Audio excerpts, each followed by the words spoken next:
Good evening and welcome everybody to this an odd version of the Fireside chat with Jamie, me, James, and Brent, of course, to the right, and Scott out in the field with those two magnificent male lions that we saw earlier today.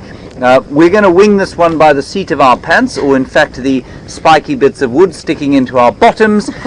We're not probably going to show you too many clips because we will be probably swapping to and from Scott as we go. Now, without further ado, we had a question from Djuma, which I'm going to farm out to Jamie. So, Djuma, you were wondering how far Scott is from us with those lions. So, Djuma, he is roughly between 350 to 450 meters in that direction. So we had a little bit of a disagreement as to exactly how far it would be, but they are very, very close. We can see Scott's lights, and we did hear them calling, or the one calling just a little bit earlier. Wonderful sound that. And then we had another question, Brent, from Tina. Yes, hi Tina, thanks very much for your question. Tina's wondering a little bit more about the history of the Salati males, and I've actually fortunately saw them when they were still a coalition of four down on a property called Singita, where I was visiting a good friend of mine. And at that stage they were probably a little bit older than what the Birminghams are now, and were trying to establish territory in that area in the western sections of the Sabi Sands. And the Majinga lions did come in and have a big fight with them, and one of them was killed or died from the wounds suffered in that fight. I'm not sure how the other male was killed, but they then moved from that section through to the north, and I'm not quite sure with the Matimbas and what happened, but they ended up in the Manyaleti. Now these two males, I'm not convinced are the Salati males, and I know it's very, very difficult, but I've got photos of them from about 3 years ago, and then I've got photos from them about 2 months ago in the Manyaleti, around where we were staying at the main dam. And the one male that I was told by the Tinswalu guides they were the Salati males has a very big scar right across his nose. Their manes are not nearly as impressive. They are a similar age, but I personally don't think these are Salati. What age would that put them at? You saw them at what age initially? I'd probably say 5.5. So that would put them at 7 now. Yeah. Okay. Well, they look to me like they could be around that age, so who knows? Perhaps that scarring is covered over slightly.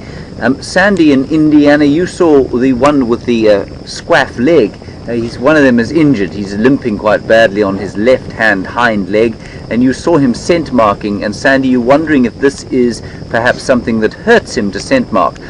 Sandy, I don't think so at all. The lions are roaring. You won't maybe be able to hear that. This mic is very good. Wonderful sound. Two calling now.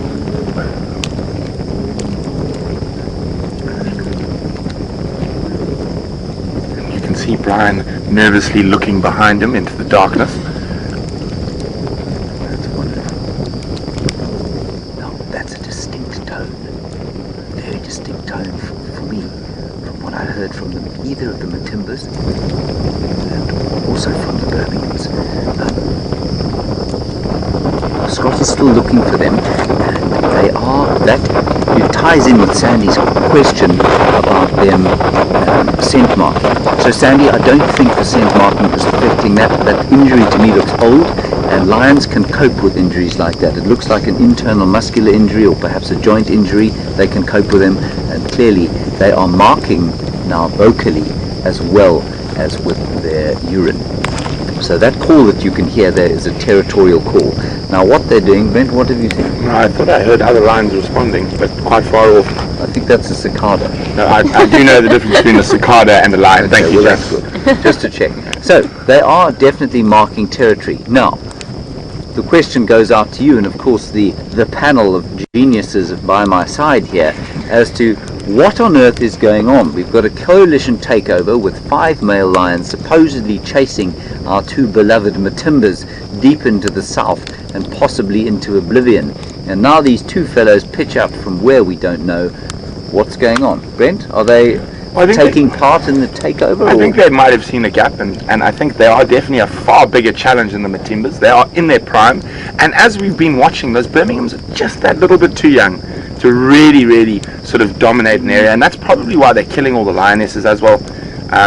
these guys are the right age. They're in prime condition. Even with that injury, I don't think if they got into a fight, that injury would affect him in the slightest. He would get stuck right in there.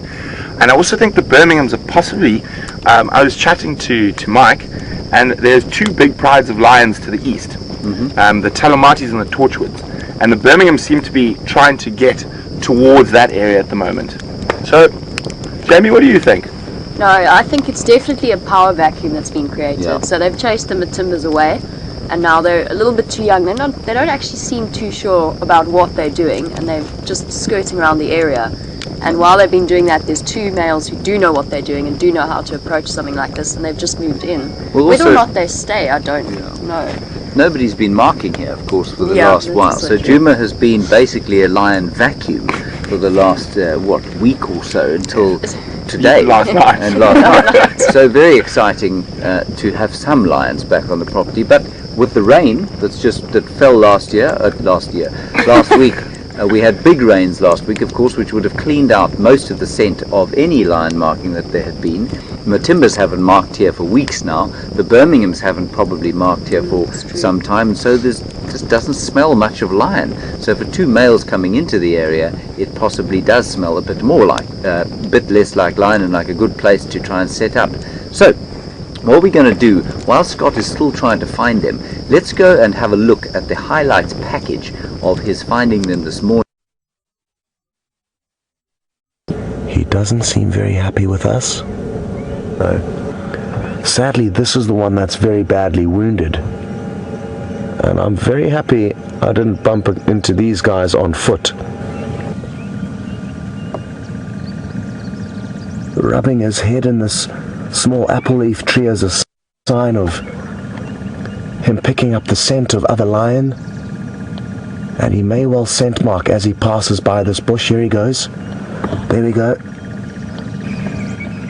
Well, very happy to see that it's not nearly as badly wounded as I thought it was when we saw it initially. Oh, I cannot believe how pretty he is. He's got a massive mane.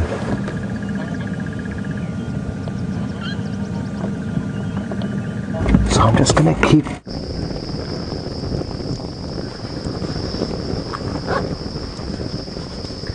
Spectacular view there of those two strangers come into our land where there has been a vacuum for the last week or so, and just as we were saying, the rain has probably washed away any scent of lion. Well, that lion scent is back now with a vengeance, with two big 7-year-old males.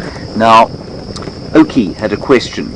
Now, Oki's got a very interesting question, and it's all to do with the lion dynamics that we've seen over the last few weeks. And we all know that a couple of the Nkuhuma females were killed by the Birmingham boys. And Oki, you were wondering if Junior's sort of constant presence with that pride, at an age where he really should start to move out, whether that's put them in any kind of danger. Now, there is a possibility, it's something that we have considered, that it might be causing a little bit of extra tension. However, it's something that I said on air a couple of weeks ago, I can't remember exactly when, but that I thought that maybe a lot of the friction from between the lionesses and the Birmingham boys might actually come from those lionesses protecting the two young sub-adult females. They're just at that age where they might be safe, but they might also not be. So it was just a question that I thought is a possibility. I don't necessarily think it's entirely based around Junior.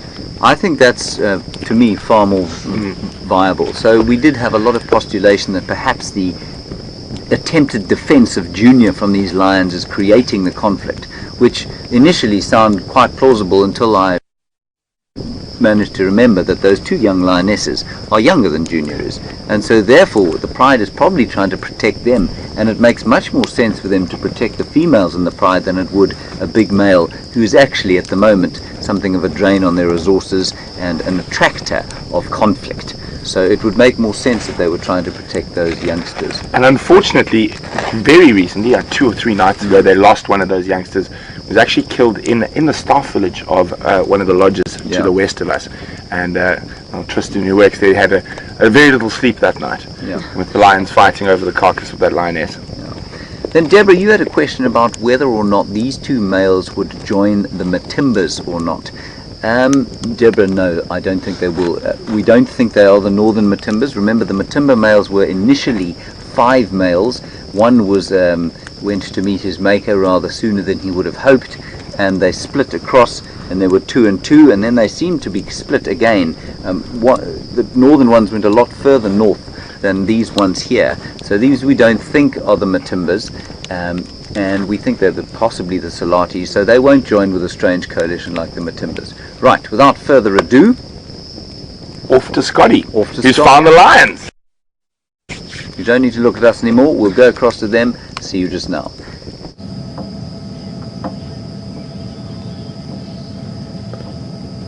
Welcome back, everyone.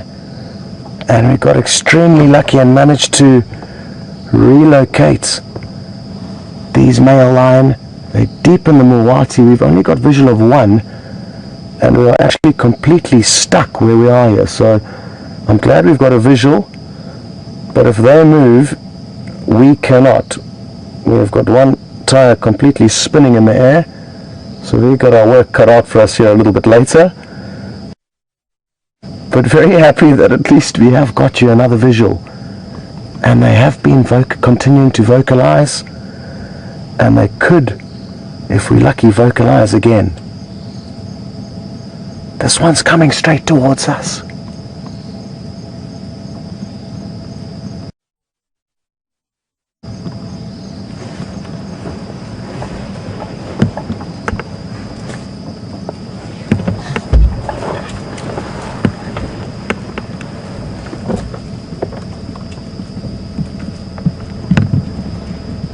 Cross behind the vehicle.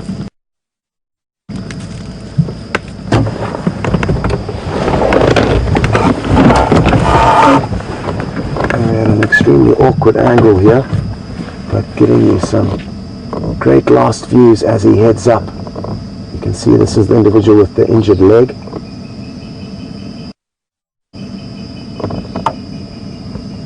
And interestingly enough, just chatting to Jors,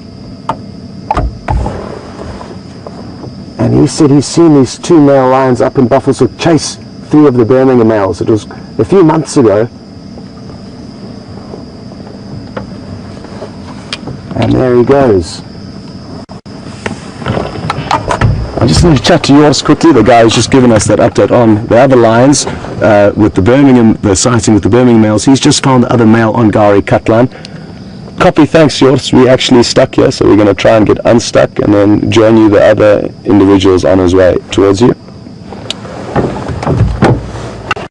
Okay, so while we try and get unstuck here, we are going to send you back to the Fireside chats, and then I'm not sure if I am going to see you again. If I don't, thank you very much, but there is a chance if we do get unstuck, we might get you one last visual of these males.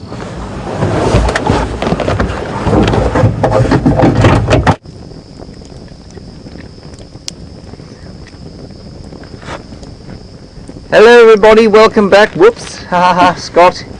Scott will be buying the first round tonight. He'll be severely mocked. Yes, I'm normally the one being mocked, but glad to see it isn't me today. I managed to extricate myself from where I was watching beautiful Sindile earlier on. Now, on to the other lions, of course. We had the Nkuhuma Pride, 3 of them yesterday, Brent and Jamie. Yep. Would you like to tell us a little bit about their hunt last night and why, or if they were successful? Well, hang on to Jamie. She followed them across from Arethusa. Well, it started sort of with the tail end of that buffalo herd and picked up on a little bit of anxiety amongst them, but I was desperately trying to find out on the radio where Junior had been seen, because obviously we were trying to follow up on that story. And I just said to the guys, listen, I'm going to do a loop around the back and see if these lions have been following the buffalo herd. Picked up on their tracks, and I called some of the Arethusa guys in. Sean called me in, and we had those 3 lionesses in the open patch, very clearly on the move from Arethusa and quite focused on what they were doing. So we headed across Triple M, and then we watched them move from termite mound to termite mound all the time, looking over and following just behind. And I was in communication the whole time with Brent, just trying to work out exactly where they were in relation to the buffalo herd until we got right up close to them. It was a really exciting evening. I mean, as soon as it got dark, we could see them start to go into a really serious mode. And for those 3 lionesses, it's a little bit tricky to try and get into a buffalo herd. So we watched a lot of backwards and forwards. I know when we were sitting switched off in the dark, it was very difficult to tell where they were until the entire herd stampeded basically straight into Brent. Yes, I chose my position quite well. On the other side. But we're going to show you the clip of that right now, and then we'll chat a little bit more about it when we come back.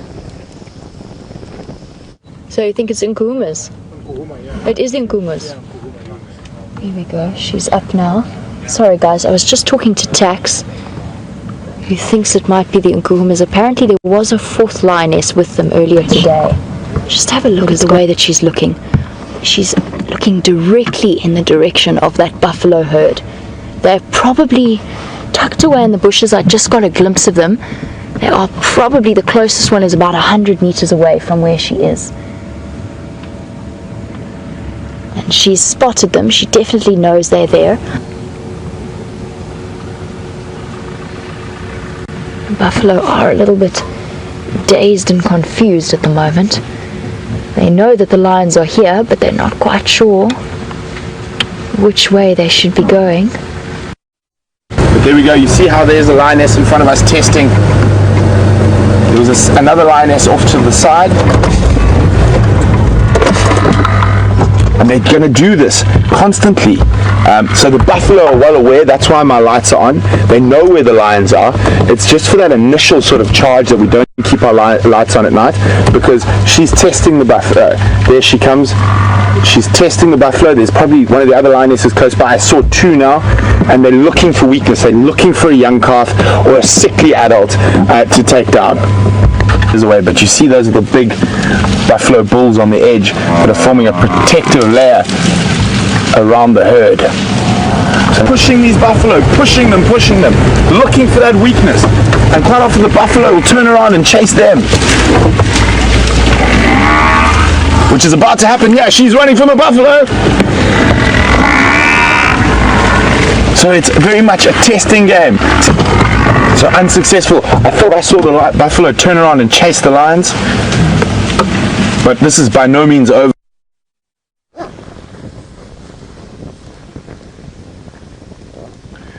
And that was an absolutely incredible sighting. It was fascinating to watch the behavior there, how the lionesses just pushed on the edge of that herd, looking for that little bit of weakness, looking for a calf who suddenly might have been stepped on in that stampede. But for me, the most amazing thing is that noise. When that buffalo herd goes, it's like the earth opens up. It's like an incredible earthquake. But we've got very good news. Scott is unstuck. Yes. So we're going to say goodbye to you. Before we do, there was a brief hiatus, or briefer mistake, if you like, on the drive earlier. The thumb didn't get to greet you, so it's going to say goodbye. Thank you to Brian on camera. A big thank you to Louise and Nikki in the final control. Thank you, Brent and Jamie, very much. Brent will be going on leave on Wednesday. I will be going on Friday. I'm going to the United Kingdom to watch the great David Gilmour playing at the Royal Albert Hall. If you don't know who he is, you've been hiding under a rock. I will also be going to watch the Springbok rugby team playing in the Rugby World Cup, which will be marvellous fun. Right, without further ado, I think we'll head back across to Scott. Oh, the lions are roaring. I think it's perfect timing. All right. See you later. Bye-bye. Bye-bye, and have a marvellous evening. See you in the morning.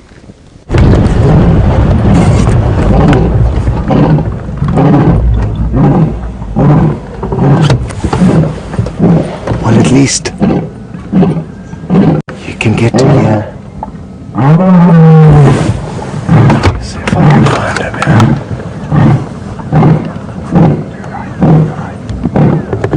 Okay.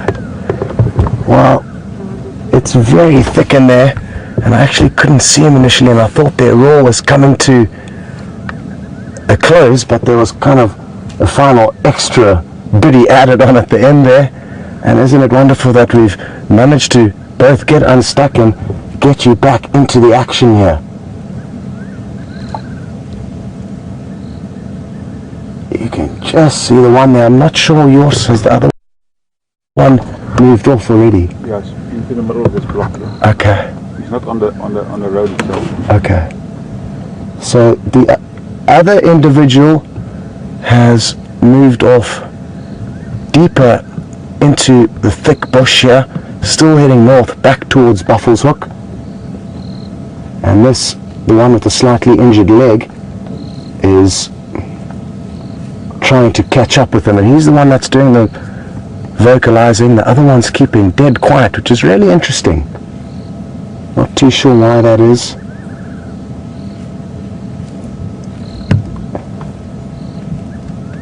Here he's really making sure he leaves a clear scent trail behind, and by rubbing his feet like that in his own urine, he will continue to leave a trail of messages as he walks. That'll be a good message to other male lions that come through this area. Like I've said earlier, Jors has confirmed that he has seen these two individuals chase off 3 of the Birmingham males. In the Birmingham's defense, there was only 3 of them, not all 5, and it was a few months ago, but they have interacted with one another before.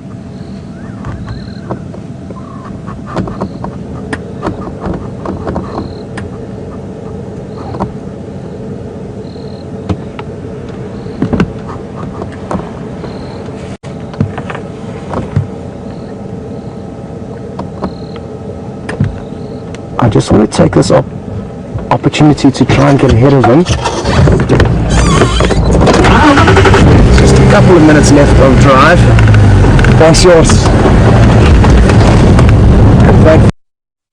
This is quite a wide road, so we should be able to sneak past him without interfering too much with his plans.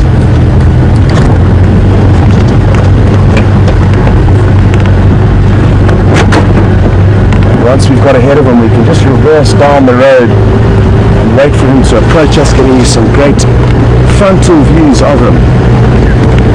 Especially if he does in fact roar, then we will be in a great spot to receive that audio. Joris, if you don't mind shining your spotlight, that would help us greatly with some side lights.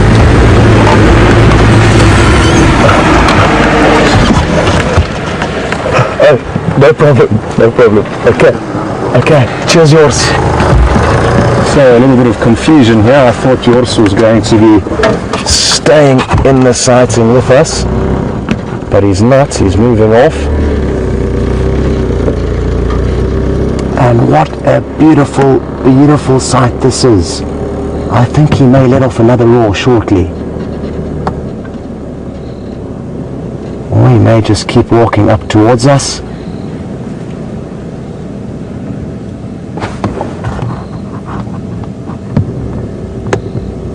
He's probably wondering where his mate's gone and why it's keeping so quiet.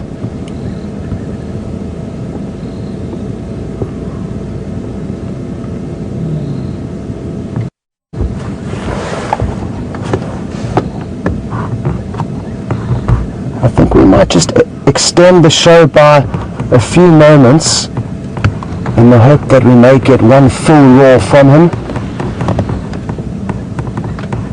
But he, I think, is following the central of his coalition partner, and it's into some very, very thick bush where it wouldn't make sense for us to follow him. And I think that, everyone, is sadly the last glimpse for now of these 2 beautiful big males. And I'm very happy that you guys at least got to hear a little bit of the audio, even though it wasn't the full show, and also get to see them on the move. You've got a much better idea now, I'm sure, of how majestic and powerful they are. Even this one that's got a bit of a wonky back end, he's still a very powerful male, and he certainly, his front half makes up for that small limp that he's got. They're probably going to continue into Buffelshoek, so we might not see them for a few days, but the fact that they did come here, they have vocalized and scent marked, is very promising, and that indicates to me that we can expect to see them here in the future. And that, coupled with Jors's information about them chasing off the Birmingham boys not so long ago, means there's some really exciting stuff that is going to unfold here in the coming weeks and months. Well, a big thanks to all of you guys for your help, questions, comments and support throughout all of the drives, but especially today. And well done to Jandre on camera, and a big thanks to Nikki and Louise in the final control room.